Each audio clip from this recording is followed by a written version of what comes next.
man. Hi, it's yours truly, Carcino here, and I'm going to break down some things to you, what to look forward to, because it has now been announced. It is fully, like we've all known from the beginning, that, hey, this Cassie is victim number one. We already knew that. So now you have two more victims that's on the case that's been added, but they're only there to corroborate a story, to try to push for uh, a RICO thing. Is just it's so out of the bounds that it just would drive you crazy and it makes you mad that you even would hear something of that nature. So, without further ado, right? I know most people are asleep. So if you wake up and you happen to see this video, hit the like button, please. We appreciate it very much. If everybody was to hit that like button, we're going to show you what's at stake here and what she's actually trying to do and what the prosecution wants from Cassie. Now, the assault situation, it happened. It's not why they're trying to get Diddy. They're not there to do a domestic situation. They're not looking at it as a domestic situation. So now you got on this side, you got the Diddy man. Right? Diddy. This side now is Cassie. And Cassie's got two little stars here as her witnesses. Right? Or victim 1 and 2. The people that want to remain anonymous because they don't want to ever be named and people will be able to expose them. They want to be, they claim they're sex workers. Actually said that. Can you believe that? So take a good look.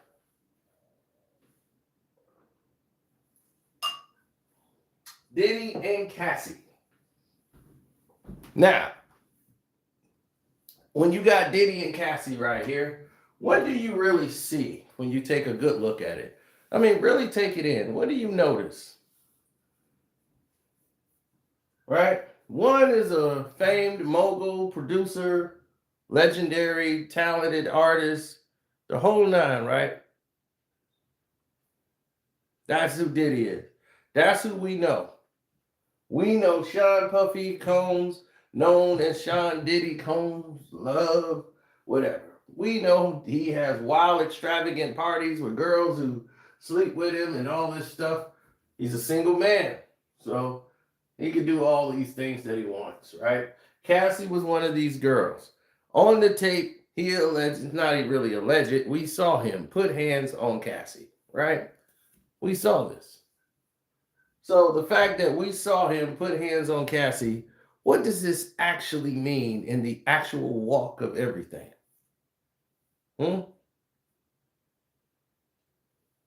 Well, let's get to the gist of it, right?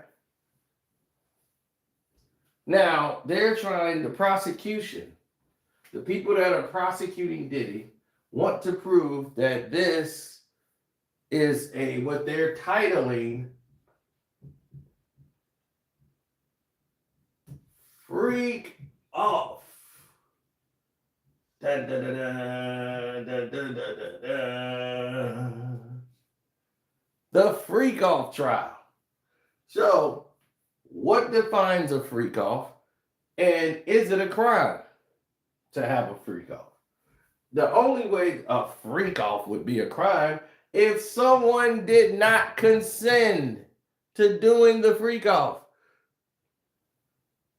A freak off is just something Diddy named it. It doesn't even exist for anything. There's no definition of what it is. So this shouldn't even be used by the prosecution because it's a crime. It's a crime. It's a sex crime. It's a sex crime. So anyway, they're trying to allege that Cassie was trying to escape a freak off that has been titled by Diddy himself, and that this was her with a bunch of sex workers in the room. She didn't want to be there anymore, and was trying to escape a sex off, a freak off, and Diddy was trying to drag her back to it, which would have kidnapping. That would bring all of these extra charges. Trafficking, kidnapping, then you have the RICO racketeering charge you could add to it. International state here for trafficking. So this would bring all these charges here. When you have two witnesses who are alleged to be victim 2 and 3, and they are people who were transferred for sexual purposes, so we will title them as sex workers. So whoever they are, they're labeled as sex workers, right? Now, because of that fact, we have sex workers 2 and 3.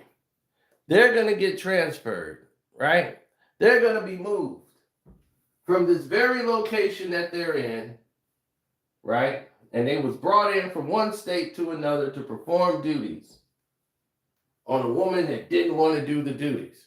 Now, they got to say she didn't want to do it, because if they find out Cassie wanted to do it, all of this is for naught. These cases go away. And then so does the racketeering. It all falls down. All of it is connected to this story that they want to provide. That's why they need the tape. They need the tape to be submitted as evidence, not that he hit her. Well, she really didn't hit her. He stomped on her one time after he pulled her to the ground, and he dragged her, but still, right? They need that tape as evidence, because that tape is what people have as a visual aid to make Diddy look guilty. So what jury could they find that isn't biased? Every juror is going to be biased because they've heard about this Diddy thing. Celebrities are saying no Diddy. They poisoned the water against this man. Wouldn't even give him bail, and gave people that did 300 times worse bail and let them stay at home. And they got the case in New York, and their cases is in Florida. It's crazy.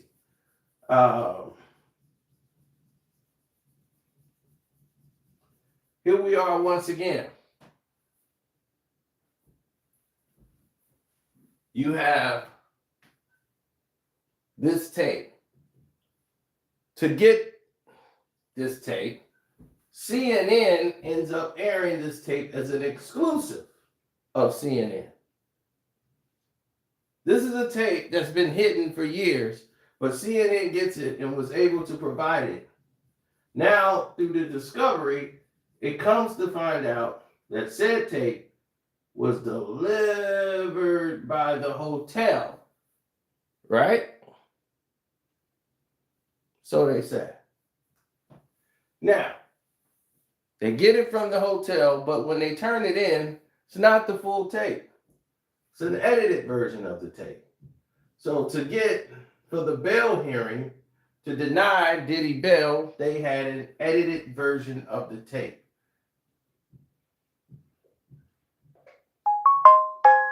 Now, to review the full contents of this tape, they have for years went through a hula hoop of not submitting the full tape to the prosecution, for the defense. Why? Why would they go out of their way to not give the defense a full copy of the video? Why wouldn't you do that? That doesn't make any sense. So, the defense was like saying, okay, well, we need that full copy. Why don't we have that? We already don't have enough time because you guys are hoarding so-called evidence. What are you going to bring to discovery? So way past discovery, It's found out that there's a full version and that they edited the tape and they went to the judge and told the judge they still allow Diddy to stay in jail, like he's a risk to contacting people and witnesses when there's only 2 witnesses on the case and both are alleged to be sex workers. They case.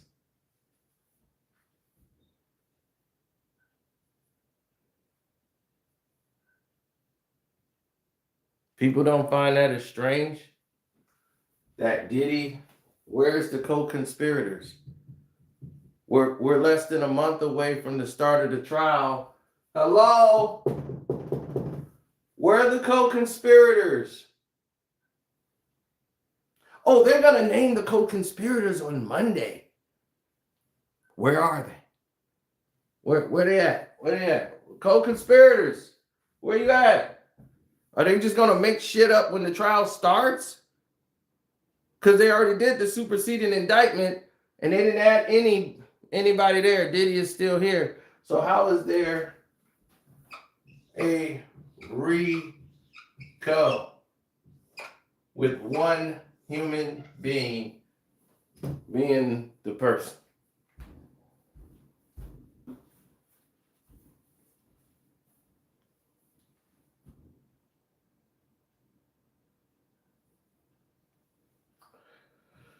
Once again, your common sense levels should be kicking in.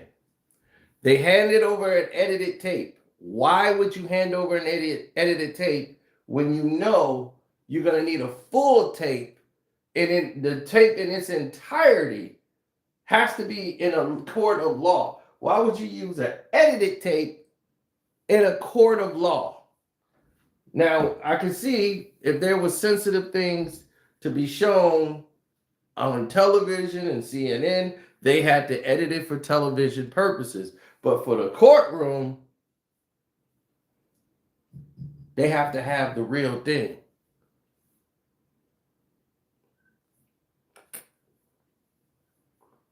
Now, because they needed the real thing, the mentality is different, right? You can't go to trial with an edited tape. Come on, what judge would even allow that? They would throw that evidence out. So the hotel said they didn't have that tape anymore. So now, because they realize that they're going to lose that evidence, now all of a sudden they come up with the full tape. And they say, well, we need to see it. We got to review this whole tape. Why was it such a big deal? Saying that tape doesn't really change the narrative. So your mouth said, we want to see the whole tape because our person is innocent until proven guilty. So you have to prove that that man is guilty, not the other way around, that he has to prove his innocence. So he needs to see that tape, and we're going to see if it corroborates with his story of why these events happen. Because for what we know, and from the text messages we have in the dialogue, this whole thing is an illusion. So that's what the defense is saying. So if that tape, believe me, if that tape showed her doing anything else, they wouldn't have edited it. They edited it because they know it shows a different story than what they want to paint. We've seen the tape where Diddy lets her go as he pulls her by her jacket, not the hair. He doesn't take her back to the room. The prosecution said Diddy drug her back to the room. They said that in the courtroom. Your Honor, he grabbed her by her hair and drug her back into the room where she fought away to get away again. This did not happen. He dragged her by the jacket. They went around the corner. She yelled at him. He stopped and let go. She got up and she left. Okay? She left. The police actually showed up He was texting her while the police showed up and she was gone. 3 days later, they're back together, going to an event. If he had beaten this woman so badly, she wouldn't have been able to go to an event. But he's not being charged for domestic. I'm not approving him for what he did and his actions of putting hands on her, because nobody should be putting their hands on anybody. That's just the way I see it. Nobody puts their hands on anybody. But he's not being charged for that. Now, the tape is everything. So because the tape is the key to all their evidence and the lies that they told, in my opinion, they're lies. So all of the lies will fall apart once the tape is proven. Once they get the full tape and they go through the full version, they'll have to explain why didn't they show the full version? Why did they send an edited version? Who did the editing? They said, oh, the hotel did the editing, or CNN did the editing. CNN said, hey, we got the tape. It was just like that. Who ordered them to do that? Who ordered the hotel to edit the tape? When does the hotel edit tapes? So somebody had to do the editing. We want that editor. That editor might get called to the stand. Because we want to know, what was the purpose? Who gave you the order to edit that tape? And why? Because why would the tape be edited? What was on the tape? Because if you're the prosecutor, you're going to want all the evidence. Why would you want to edit something? Isn't that common sense?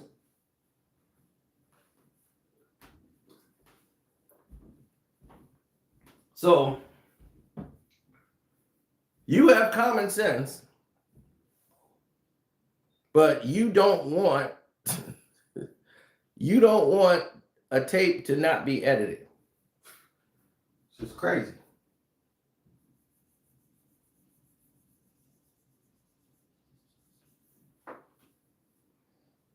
Here's some facts. Both were on drugs at the time. Drugs. Not an excuse. Both are on drugs. Both were in rehab.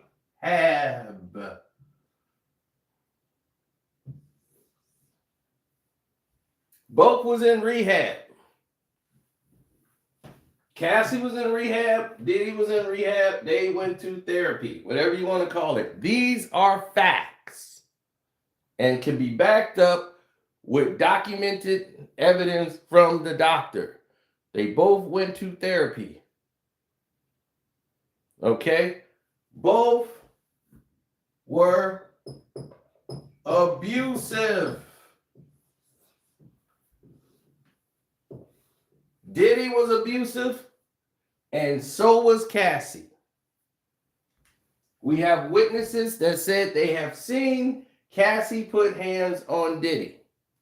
And we have seen Diddy put hands on Cassie.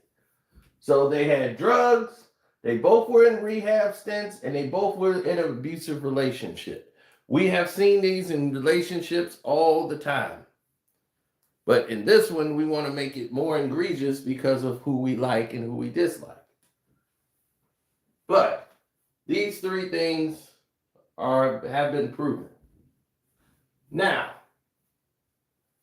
only thing is, we just don't have video of her doing that.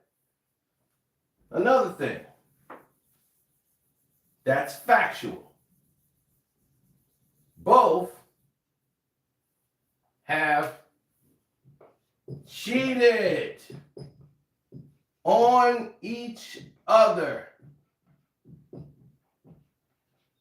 Other words equaling toxic relationship.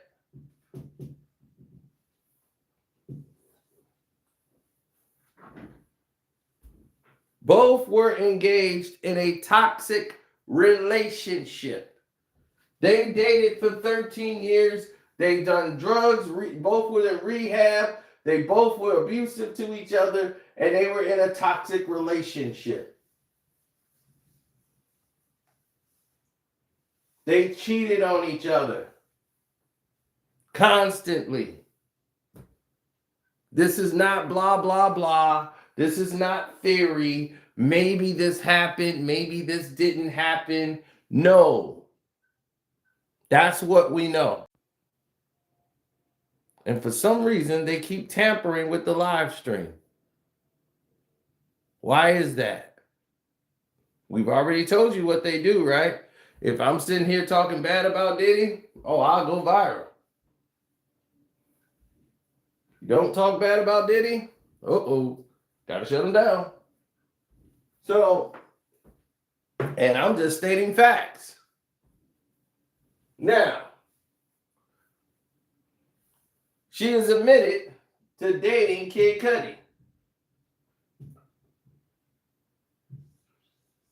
She is rumored to have been dating Drake.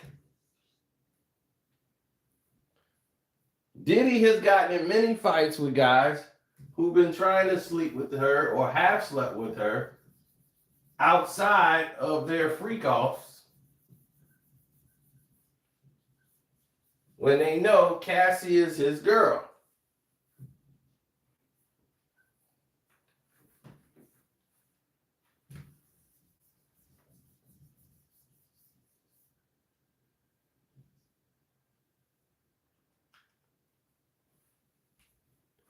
Diddy put hands on Drake, Champagne Sloppy. Don't forget to hit the like button, good people, in this whole situation here. Shouts out to Go, the whole 87th Street. Our boy Sean Lett.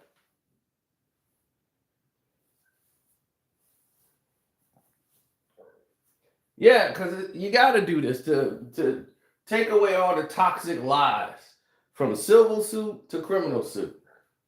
Now remember, Diddy got over 120 civil suits. Not one of them a criminal. Here's something else to remember. Not one of those civil suits, not one has been picked up by the federal government to charge Diddy criminally.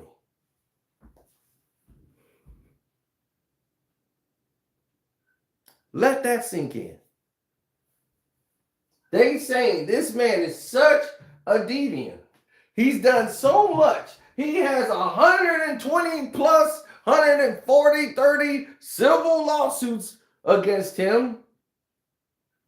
And not one of them, they're all civil because they all want money. And not one of them got picked up by the government. You know that's what they do, right? You know that's what the state of New York would do, is pick up the case. If you got something that can help them win a case, oh, hell yeah, they want a conviction right away. They'll pick up all the evidence you got and add it to the case. Oh, we gonna name the co-conspirators. We gonna get those people. When? Where? We've heard all these lies from the prosecution that never came up.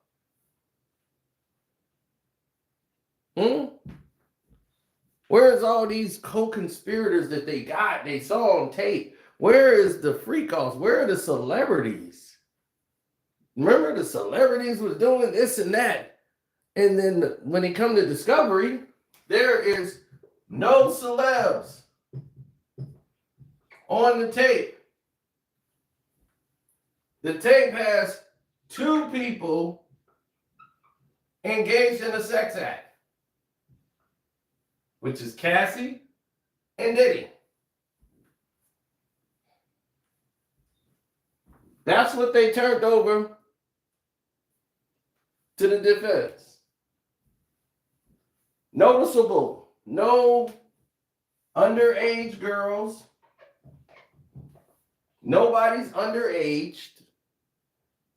So there's no underage girls on the tapes. Where are that at? More lies. There are no men in there on these tapes. There's no tapes with the men. Remember, he was getting down with men too. There's no men tapes. There's two people involved in intercourse, and it's Diddy and Cassie. Now, these two sex workers that have been added to the case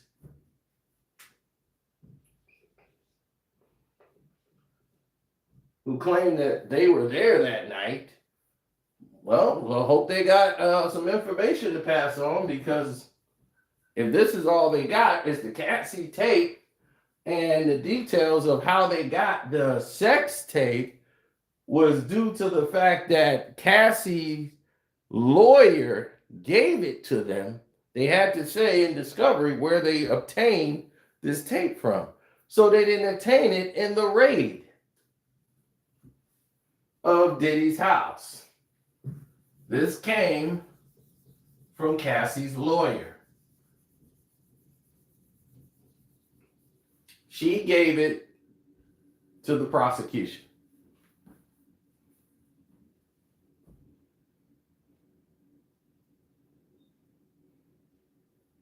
Cassie wanted money. She didn't want Diddy to go to jail. She wanted money. They worked out a deal. She went to court. She went and exposed him publicly to destroy him for the money. She didn't want him locked up behind bars. But then the state got involved and said, we want him locked up. So now she's got to go along with this. They picked up the situation and wants to make it a criminal case against Diddy. So she wants that money. But they didn't get the money. Well, they were supposed to. But now, if Diddy goes down, how's she going to get the money?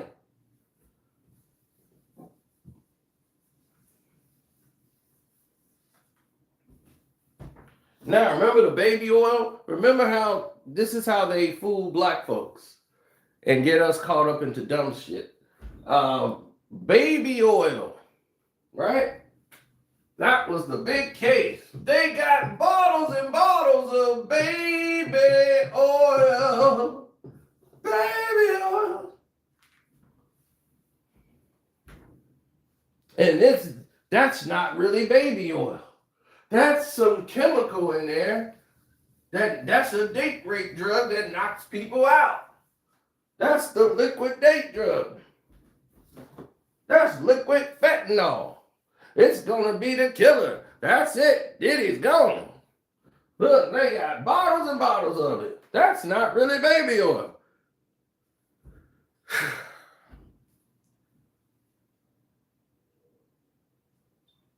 Why did this man order so much baby oil? Y'all was so focused on baby oil and made the whole scene, and it was jokes. It was funny, it's laughable. But the baby oil was paid for by an assistant whose job is to create theme rooms for when they have their freak offs or whatever. They all have the room set up the way they want it. So they had the baby oil room that was set up, and it was designed to be, like a room they finna get down in. They got baby oil on the top, below the deck, everywhere. So the assistant, they prepped the room or prepared the room. Prepared room. Diddy never bought baby oil. But it was set up as a layout all around, as if somebody prepared candles and roses. Diddy has baby oil everywhere. There's been plenty of other things they had. So whatever thing that was going to be, that was it. So now anybody who says they were involved in a freak off is now being involved and being mentioned in a very nefarious way, and it's not even fair to the person. So what's next? who's the person at fault? Who's the next victim? Who's the next person? Oh, anybody who's friends with Diddy or don't say anything with him. Let's get and drag through the name Russell Brand. Why would Russell Brand name be used? Because they're trying to say him and Diddy were best friends. They did freak off together. And now he's being sued by these mystery women who came out and said all these accusations about all these multiple women, Russell Brand. And he goes politically and makes these statements in the public on his YouTube channel, politically going after certain people. Now, him and Diddy did a movie called Get Him to the Greek, okay, where he was the artist and Diddy was the record mogul, producer, manager, pretty much playing himself. Russell Brand is someone who did a video about sobriety and changing his ways and no more partying, drugs, girls, all of that stuff, wildlife, was over years ago. He's been sober for many years, so now people want to use that to victimize him and say, we're going to use that against you. Society has a way of making people predators and of prey. And, that's up to you which one you're going to allow yourself to become. Now, for me, looking at the case of Diddy and Cassie, okay, credibility. Who do I give the credibility edge to? In this situation, I know which way the media is. The media is going to go with Cassie 100%. The general public is going to go with Cassie. Cassie is their angel in disguise. Now, I'm going to go with Diddy. One, because here, Diddy has never lied about what he is and who he is. He's a freak, and he lives it out proudly. Cassie has admitted she is a freak. She did an interview with Angela Yee, and now they've made that interview disappear. But she said she's a freak.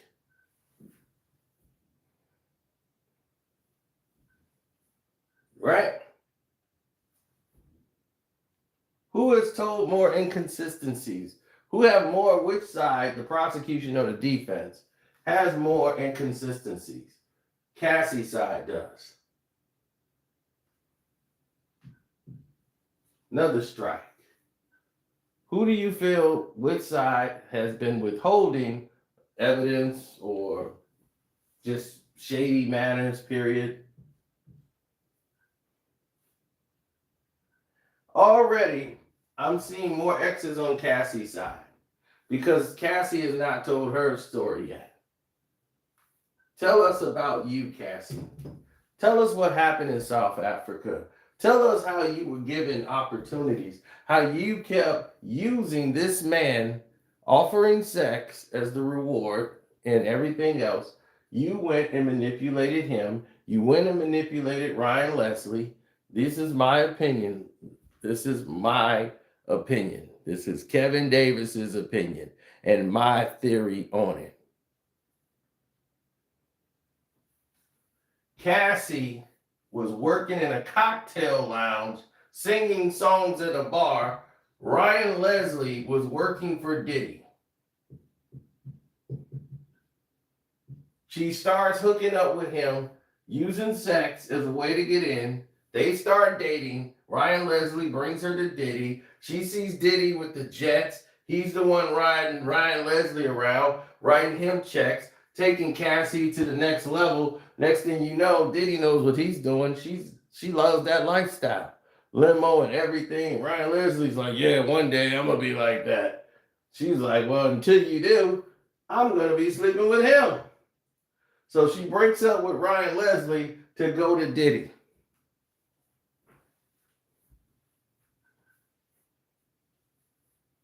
Why? Why would she wait for this guy? Why would she wait on that guy to become a Diddy when she could just grab Diddy right here?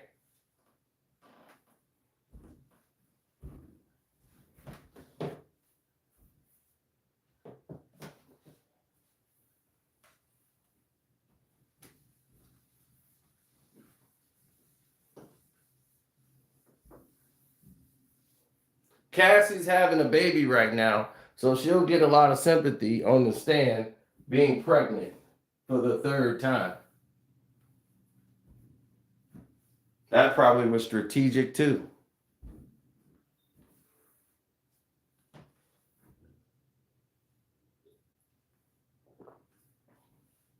If Diddy's the guy that's been providing for you and making you a star and helping you in your career, why would you start having an affair with Kid Cudi? Why did you want to leave Diddy?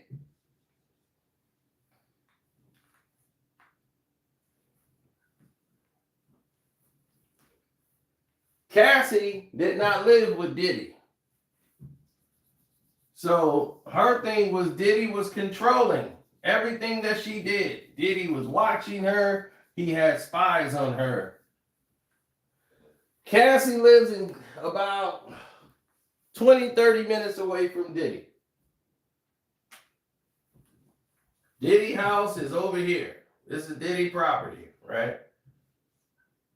I know it looked like a Monopoly house, but just bear with me.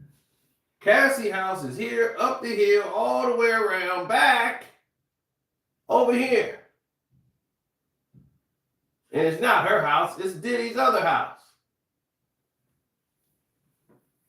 So Cassie house is this way, out the cul-de-sac, all the way back around, all the way over there. So it's 20 minutes away from where Diddy lives. Diddy and Cassie never lived together. So she had her own house. Diddy had his own house. Did they see each other every day? No. Because Diddy had things to do and she had things she was supposed to do. They talked. She had security that Diddy paid for.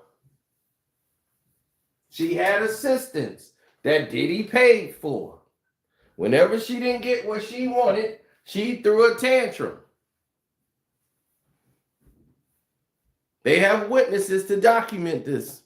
So this is not just some garbage that's being thrown out there. This narrative is actually real and true. She was spoiled like a princess. She got put in a movie role and replaced the African girl who the movie was about in Honey 3.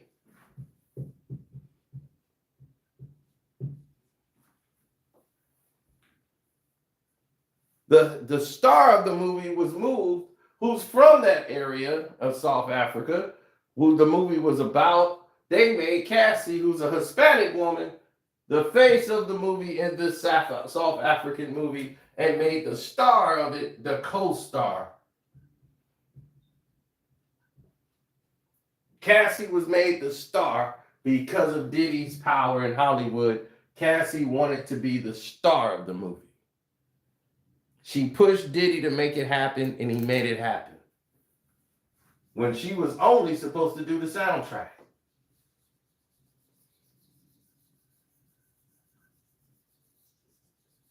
And Diddy was not in South Africa when she made the movie. He never was in South Africa. She went there. Where rumors are she slept with a South African dancer who was the choreographer or whatever, allegedly. And Diddy found out this happened later. You can go online, look up Cassie, and see that Cassie is a freak. Now, many of the Cassies that you saw is another Cassie that is an adult film star who is a Hispanic woman that resembles her, who was using that name to boost her adult film career. And she resembled Cassie. Well, we showed you this. So some of the videos is her getting down, and people was like, "Oh, that's Cassie getting down." No, it wasn't. It was the other Cassie, the adult film star. So a lot of this, anybody can see that right now. Cassie's on these tapes. I mean, she's shown her body plenty of times, and you can see in these photos, nobody's forcing her to do anything. She looks very much comfortable in taking these photos on her own and doing everything on her own. And whatever Diddy suggested, she just went with it because normally he was right. When he told her to cut one side of her hair, shave one side off, because they were having dinner, and he saw this one lady that had that style, and he said, "Oh my God, you get this style right here. You shave your hair on one side, like, oh, that's gonna set the trend." And it did. It worked for her. She got millions. She made $3 million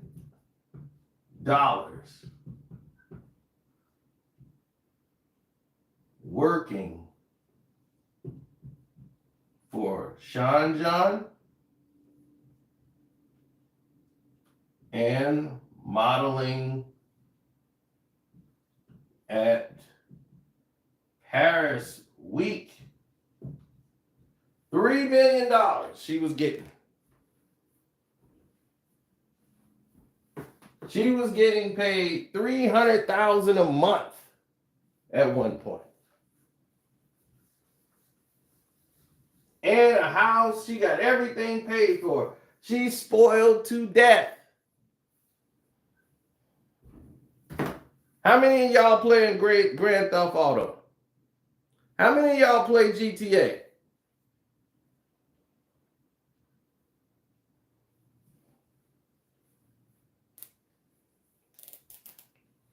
How many of y'all play GTA? What song did you hear the most on GTA that they played and poured it down your throat? What was the song and who made it?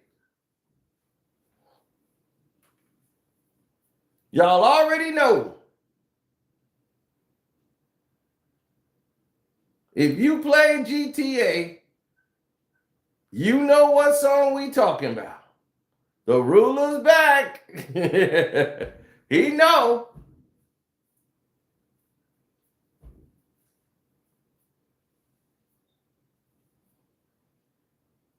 He says Saints Row 2.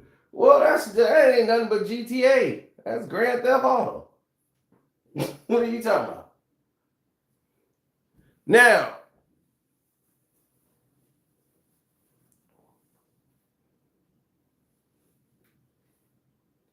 you heard that song over and over. Cassie's song, as he did a deal to get Cassie on that video game to sell the music, to push her record.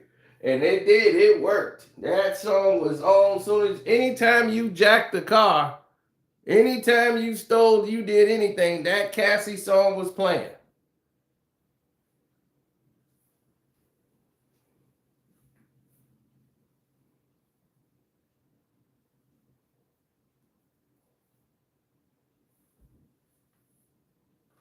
Now,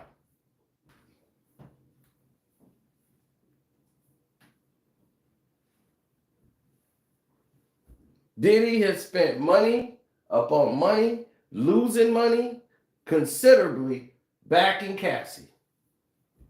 But it was helping him as a brand. But he lost a lot of money messing with Cassie. She was too expensive for her work, for her to not be as talented as she thinks she is. She's not a very good singer, and she's not a very good dancer. She's mediocre.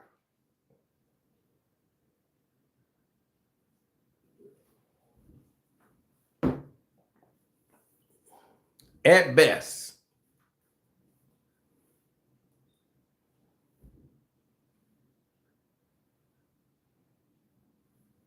Then the movie with Terrence J. Put him right in the movie.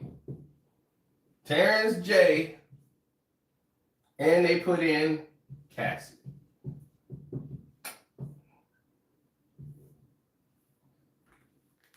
They made the movie, put Cassie in as the love interest. Who pulled that off? Only Diddy. And Terrence J is his boy, so that was the only guy he would allow to make out with Cassie.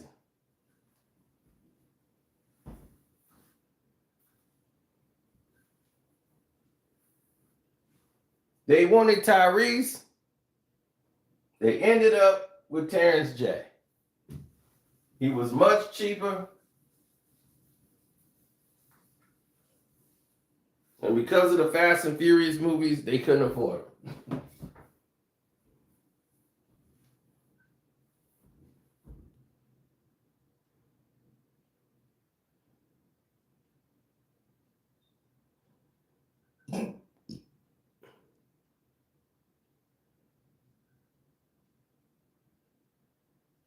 Mm-hmm.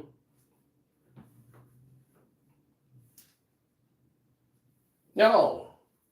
Why? Because love. That's the best heart average. Love.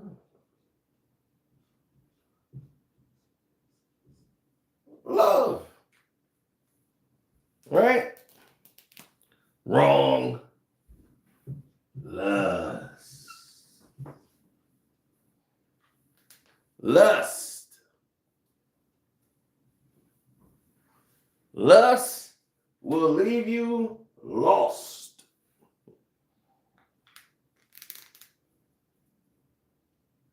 Hit the like button, good people. Their lust and their sinful pleasure of the flesh and material items, that lust have got both of them lost. And then Cassie got to the point where she wanted to be married. She wanted to have a family. She wanted to have all these worldly things now. Diddy didn't want to do that. He bought her a ring, but he didn't want to marry her. Diddy don't believe in marriage.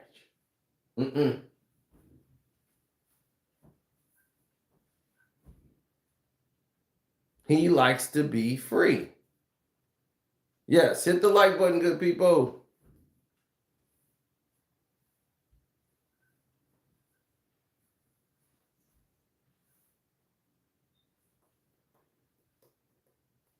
Yeah, well, I try to use the board every now and then. When I do my Patreon work, we come here. If you've been on my Patreon, we know we give you business tips and ideas.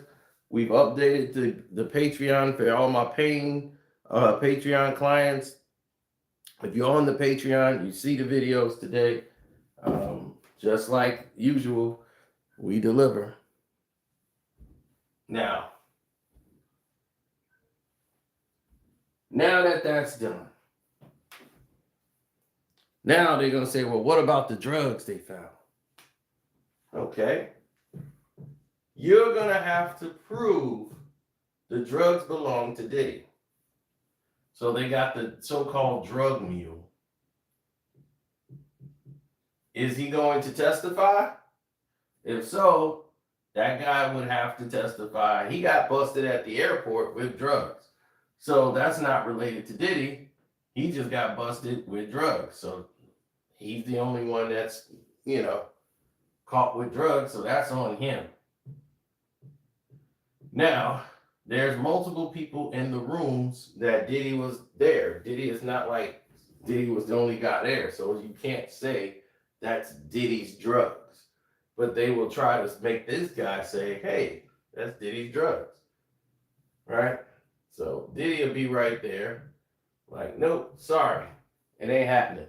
Those ain't my drugs. I'm not to claim them. I don't know whose they are. Now, you would have to do a toxicology to see if that's true. Now, Diddy has to be on some type of medication, or he used to be a drug addict. So, if he's already seen a doctor for the prescription for him coming down off of being on drugs, or some type of sex illegal drugs, then he has a medical prescription from a doctor that would alleviate a lot of those drug things. So the drug cases, I don't see those sticking. Now, guns. Everybody said, well, they found these guns at Diddy's house. during the raid. Diddy's going down. The serial numbers and scratched off a lot of these weapons. Like I said again, one, this is Florida. So it's Florida. That's one. Two, guns were found in his bedroom. Right? Three, the guns weren't found on him. They were found in his bedroom. They weren't loaded. Three, Diddy has security. Security comes in that house plenty of times for different things, and they might store guns there. That has nothing to do with Diddy. He could say, my security brings guns in and out. They protect us. I don't know what they do, but I hire bond security. So if you have bond security, those guns is gonna be hard to prove to make a charge go against Diddy. He wasn't caught with guns on him on said property. He wasn't arrested during the raid.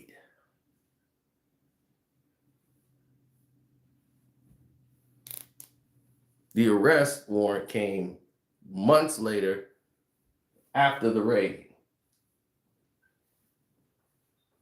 So if they had the drugs and the guns, they could have took him in that night, right? No.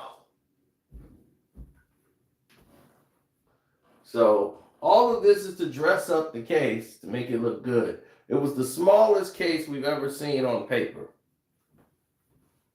for RICO and all these charges that Diddy is supposedly guilty of. Now,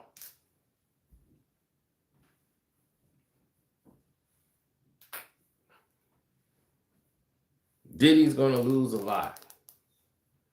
He's lost a lot as far as his name recognition, but Diddy owns companies and businesses with that pretty much the government can't touch.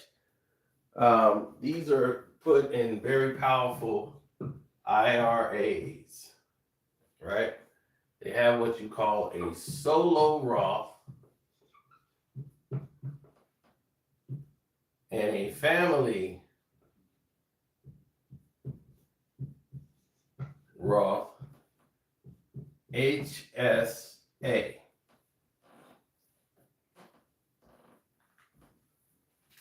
Now, a regular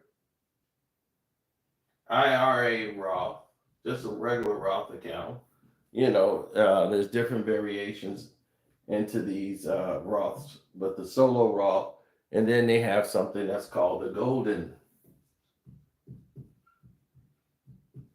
Roth. These are tax-free accounts for multimillionaires.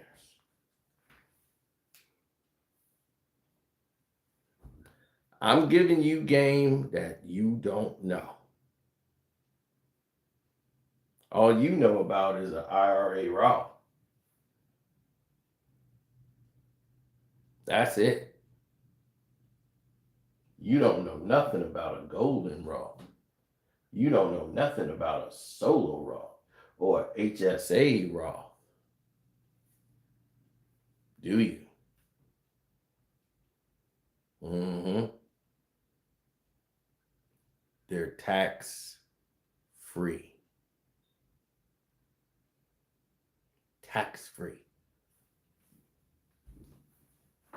Family, this is for, you put money in this account and it covers your hospital bills. They got certain doctors there. If you have a HSA family account, your whole family is under this Roth account here. And it covers all your medical and they're not taxed. It's tax-free. Can't tax it. Government can't touch your money. Nothing. Golden Roth. They can't touch it. Solo Roth. They can't touch it. Now, if you're on the Patreon, we will explain to you what these are. And then we will actually give you the tax codes for one day you might be able to get one of these, if not 2 or 3. And then you'll start to understand the business side of making money and realize why you on the wrong side of the glass.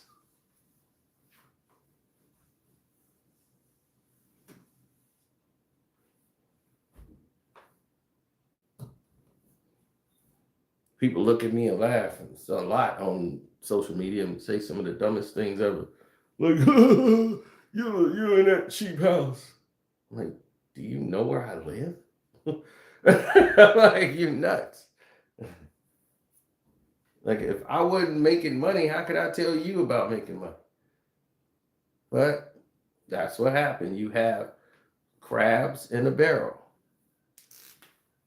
And instead of saying, hey, that's nice, or congratulations, I can't wait to get myself one. This is why people come on the Patreon. And right now, some people, they come there, they watch the videos, and that's cool. There's a lot of people, though, that came over there and they listened to what I said, and they're now making money. They said, man, those money-making videos you did, I've started that. I'm already moving. Dude's already doing his thing. He hit me up in the private chat like, Sino, I'm already on it. I hit the ground running. He's like, I wasn't just listening.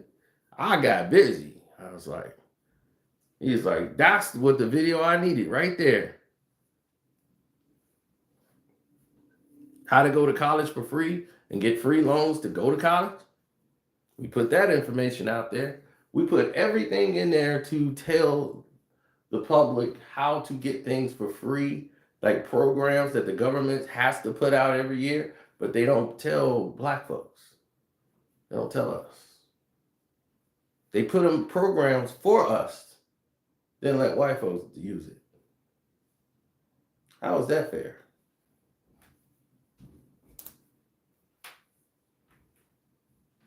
I told you. Am I Diddy's new lawyer? No, he should have hired me. I'm a common sense lawyer. But as I told you,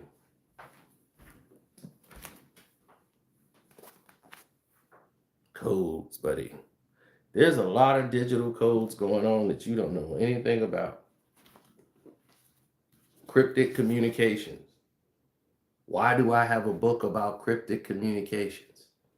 Because this is how people are translating money through the world, buddy.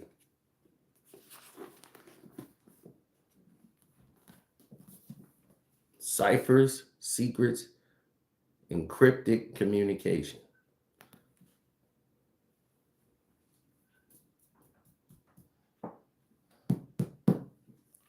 You gotta learn what's going on, man. Why do you think these tariffs that's going on? I saw them coming. How do you think I saw them coming?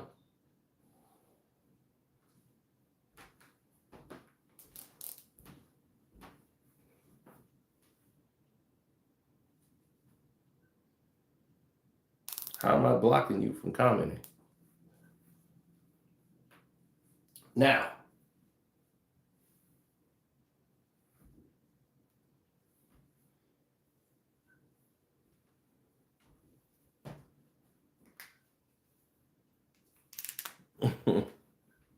Diddy, in other words, to dumb it down for the public, Diddy has money that he's entrusted in 3 different circles.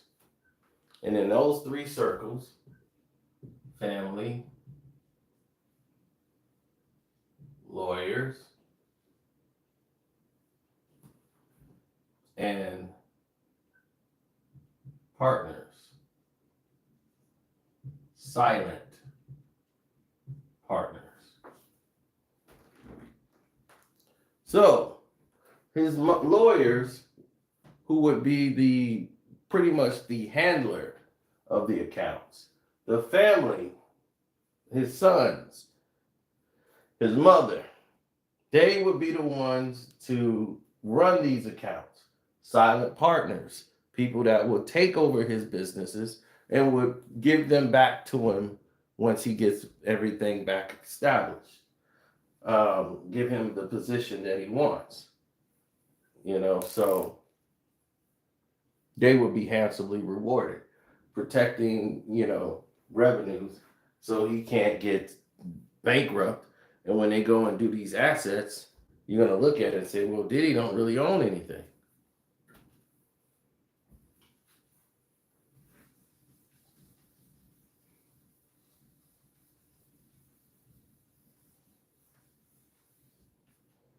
They don't, if you go and get a banking account, they're not going to tell you about a Roth or a solo Roth.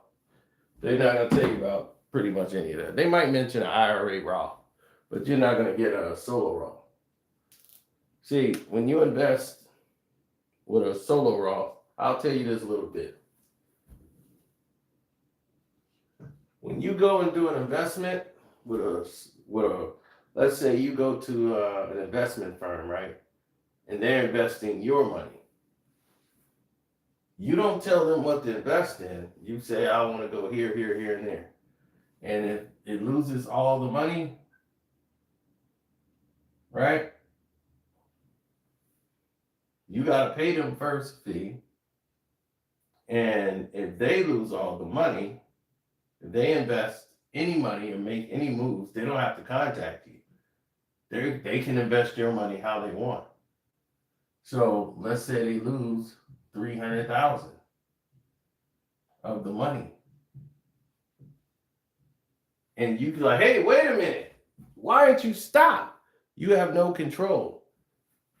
Right? They don't risk anything. You take all the risk. All the risk is on you. In a solo account, the risk is on them. You have somebody that is a handler of your account. He can't make a decision without you. He can't touch your money. You touch the money. You tell him what to do. Said, place this there. That's the only time. They can't touch your money.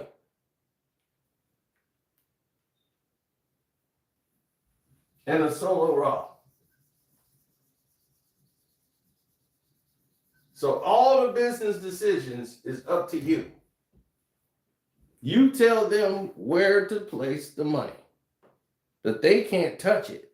So if the money comes back or whatever, the handler can't touch it. He can't make any final decisions, financial decisions.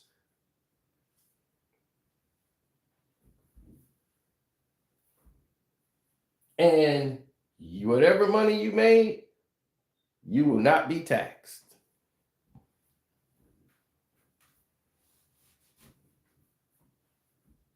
That's money, you keep all of it, whatever you make.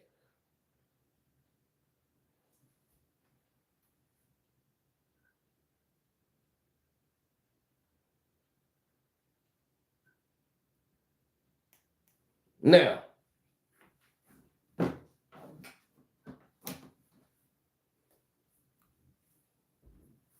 you know why athletes lose money? Because they make bad investments. I know y'all think they buy cars, jewelry, and all that, and that's where they lose all their money. No, that ain't where they lose all their money. They lose all their money because they run into a financial advisor.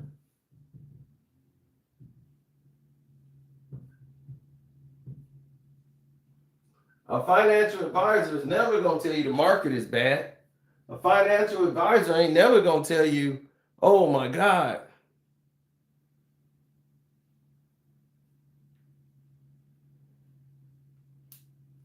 that's right, man. I mean, shoot, I'm going to have a lot of time to sleep when I'm dead. So while I'm awake, I better make the most of it. I told you, I max my 24 hours out every day. You know what I just got through doing? I just made 2 Patreon videos. I got a video that's finna air on Screen Fame, my movie channel. I saw the movie. I went and did that. I got movie reviews lined up that I got to do from movies I've seen. Just didn't have time to make them. Now I've made them, so now those are going out. I'm constant in flux of getting business done. I'm finished up my taxes. I'm doing everything. And then I'm here doing all this. There's no accident where I'm at. It's no accident. I have to grind to get here so I can spend my 60s and 70s probably relaxing. I don't probably know how to relax.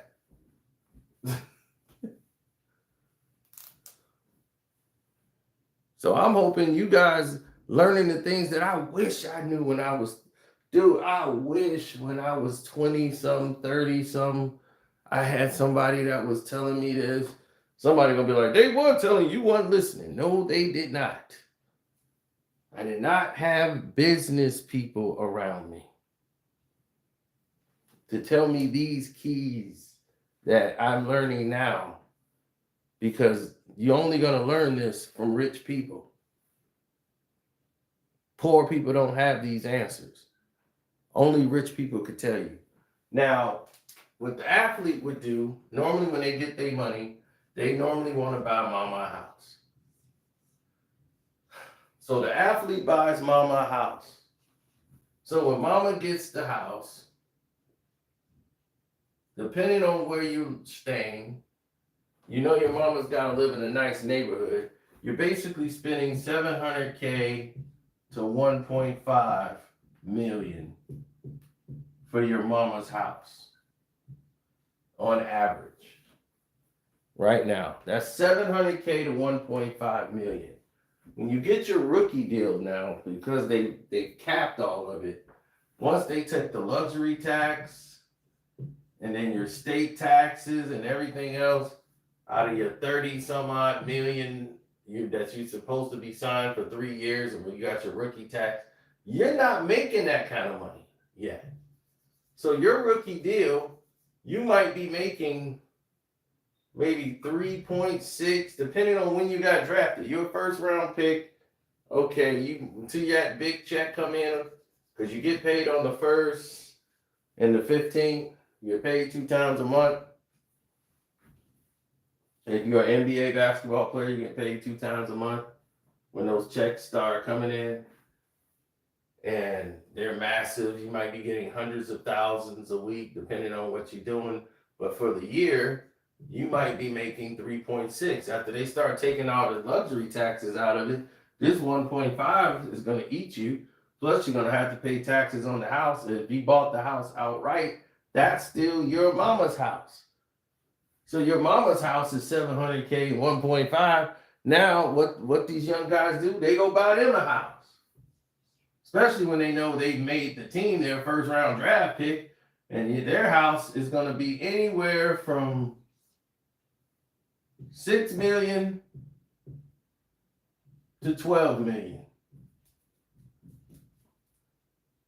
Some people do this mistake in the first year. Now, what they do, and that eats them up forever, especially if you buy it in the wrong area where the taxes are killing you. Property tax, 7-8% will destroy you. Right? So now, look at it from another point of view. Because if you look at the narratives, you always going to be going up wrong.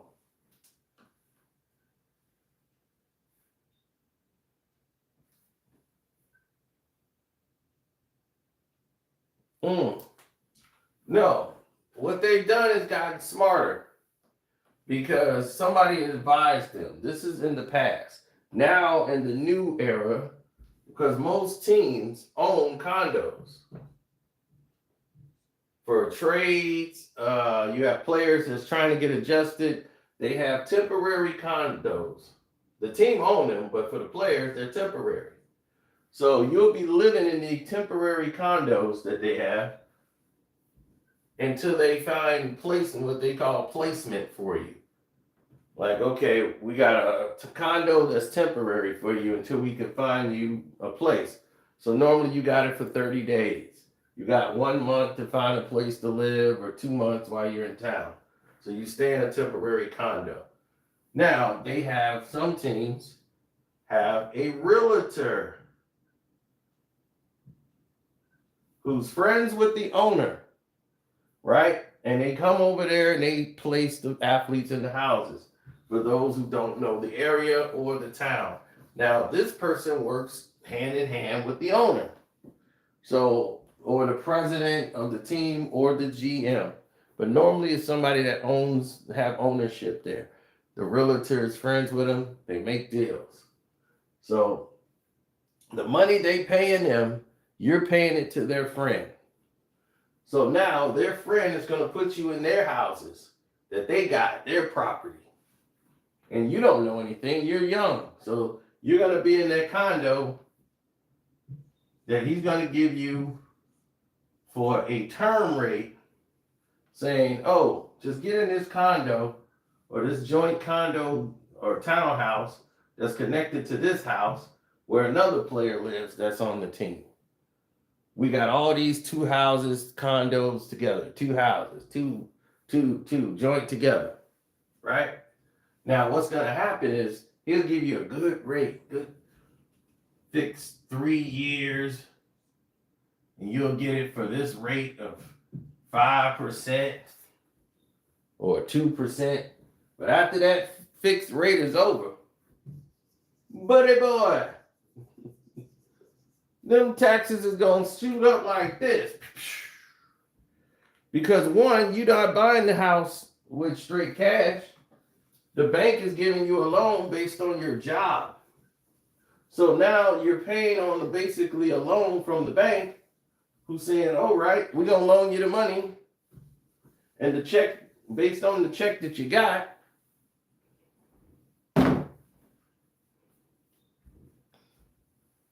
and when you get a big check, you know what you should do? And I wish I was in the NBA. As soon as I got a big check and they gave me a signing bonus, and like some people had 10 million signing bonus, I'm taking $1 million, put that in a CD for 10 years,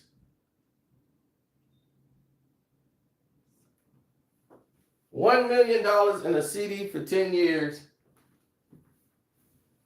out of a $10 million signing bonus, you will have enough money coming in every month to take care of you for the rest of your life.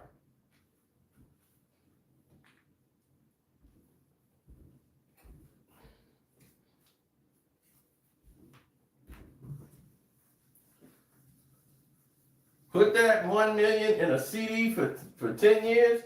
That's why I was like, if they let the wrong people win the lottery, if I won the lottery, I ain't never going broke. You can forget that. Because I know exactly what to do with the money.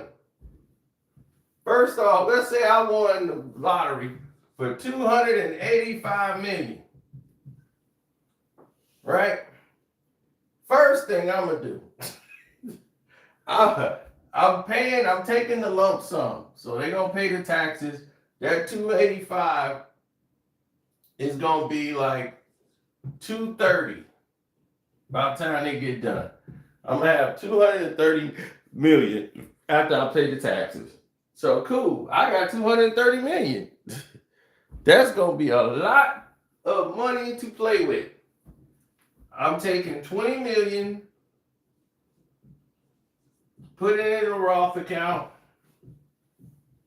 and I'm not looking at that 20 million. That 20 million is going to take care of everything I need to do to set me up for the rest of my life. I'm not looking back at that 20 million.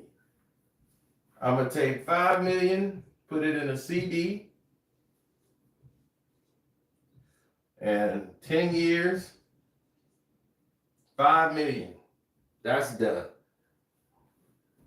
So I'm not looking at that 25 million. So 25 million is gone. I still would have 205 million, right? Now next is family. And what I'm basically doing is paying family to leave me alone. I'm paying family to leave me alone. So I'm taking out 20 million and splitting the 20 million out of the 205 I got left with the family. But I'm not just giving out $20 million and saying, here's $1 million for you, here's $1 million for you, here's $1 million for you. It's not happening like that. Because what's going to happen when you do that? What's going to happen if you do that? If I gave him $1 million, I get him $1 million, I get him $1 million, I get him $1 million, I get him $1 million. Guess what's going to happen? The one family member who's the third cousin from I ran into you at the party, we hung out, we took a picture together, I ain't get a dime. Right?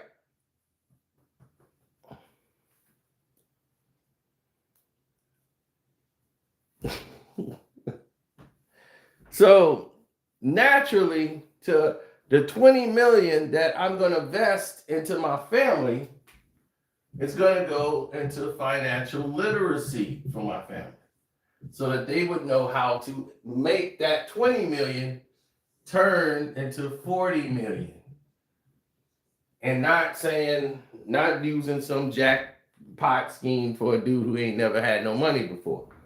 Because as soon as they get the money, they're going to be, hey, okay, now I'm going to tell you what you do. Now you buy your house, and then we're going to flip that house, right?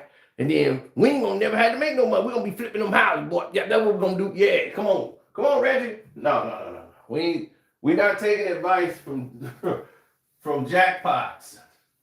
No. Before you get any money from me, you would have to go through financial literacy classes. I'm not giving you all this money at once.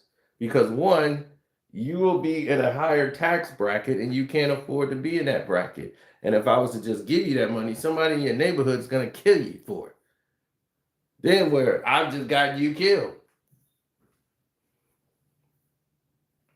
And you wonder why professional athletes don't give their family millions of dollars? Because they live in the hood. They don't make any income to know how to sustain or keep that money.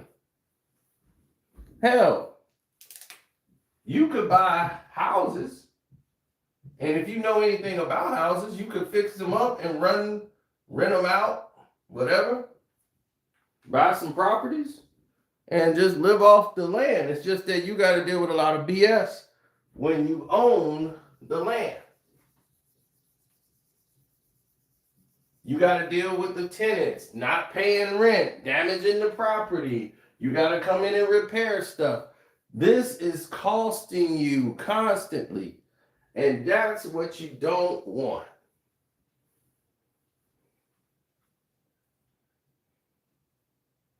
So I hope that this was educational to a lot of people. And I want to say God bless y'all out there. Hopefully y'all have signed up for my Patreon. Because normally this is what we do on Patreon when we sit down and talk. So y'all got a little free segment what we do when we go on our Patreon. But there is it's updated, Patreon is, and we will update the Screen Thing movies, and I will get some rest, take my nap, and I'm gonna wake up and be right back at it. So thank you for appreciating me, hitting the like button, sharing the videos, showing love. Appreciate all y'all. So I'm gonna see y'all on the Patreon.